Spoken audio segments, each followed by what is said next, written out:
Good morning children, how are you all? I know you all are fine at home.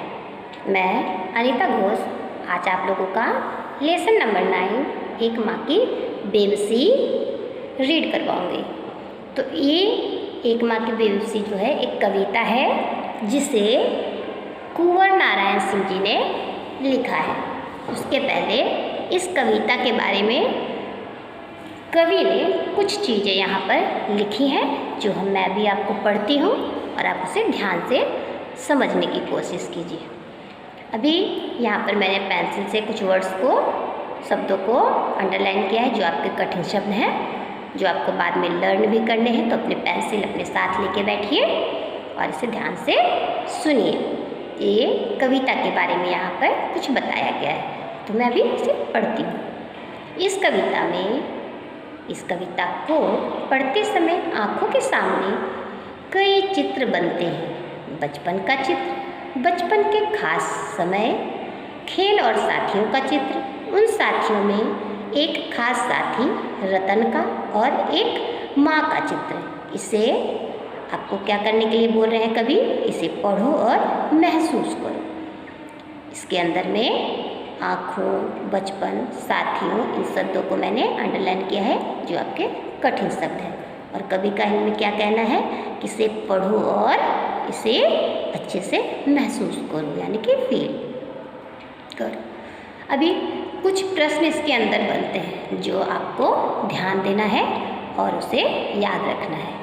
अभी यहाँ पे एक कविता धीरे धीरे पढ़ने की चीज़ है ऐसा लिखा हुआ है, तो इसमें से एक क्वेश्चन बन जाता है कविता कैसे पढ़ने की चीज़ है? तो कविता धीरे धीरे पढ़ने की चीज़ है। अभी आगे उसे मन में उतरने में काफ़ी समय लगता है। कभी कभी तो बरसों बाद हम बचपन की पढ़ी कविता पढ़ते हैं तो लगता है पहली बार पढ़ा है इसे। कविता पढ़ने के बाद मन के किसी कोने में घर बना लेती है, किसी मौके पर वह उभर आती है। ये कविता के बारे में एक लेखक के विचार हैं। कविता कहानी सबके साथ यह होता है, इसलिए हमें इससे चिंतित होने की ज़रूरत नहीं कि कविता एक बार में पूरी तरह समझ में आ रही है या नहीं। अगर उसमें सिर्फ एक चित्र ही उभरता है तो भी कविता कामयाब है। तो यहाँ पर चित्र और कामयाब ये दोनों आपको इसके कठिन शब्द हैं और इसके अंदर में कवि ने अपने विचार व्यक्त किए हैं। और आगे जो है मैं अब कविता पढ़ूंगी, आप ध्यान से सुनेंगे और उसे लर्न भी करेंगे, यानी कि याद भी करेंगे। तो मैं अब एक कविता आपका पढ़ रही हूँ जिसे कुंवर नारायण सिंह जी ने लिखा है। न जाने किस अदृश्य पड़ोस से निकलकर आता था वह खेलने हमारे साथ। रतन जो बोल नहीं सकता था खेलता था हमारे साथ, एक टूटे खिलौने की तरह। देखने में हम बच्चों की ही तरह था, वह भी एक बच्चा।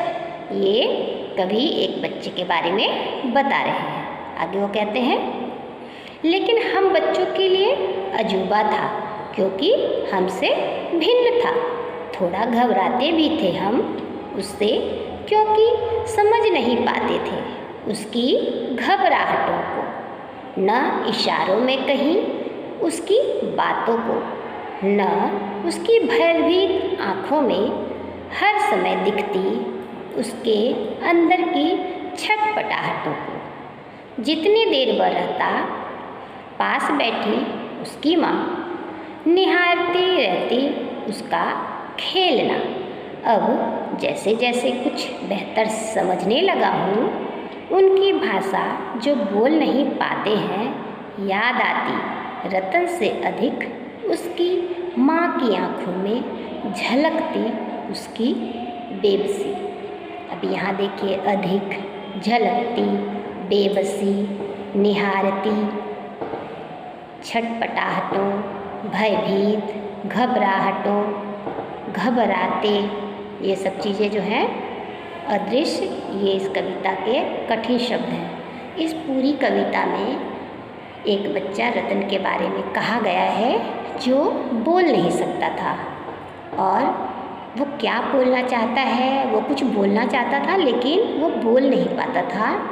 तो उसकी मन की ऐसी दशा को देखकर उस समय हमें कुछ पता नहीं चलता था, लेकिन अब धीरे धीरे हमें उसके बारे में पता चल रहा है कि वो बच्चा जो था बोल नहीं सकता था, तो उससे ज़्यादा उसकी माँ की आँखों में उसकी बेबसी दिखती थी, क्योंकि उसके मन में ऐसा लगता था कि ये बच्चा किसी दिन ज़रूर बोल पाएगा। तो ये मैंने आपका आज रीडिंग किया है, नेक्स्ट डे मैं इसको एक्सप्लेन करूँगी। तो घर में रहिए, सुरक्षित रहिए और ऑनलाइन क्लास करते रहिए। Thank you.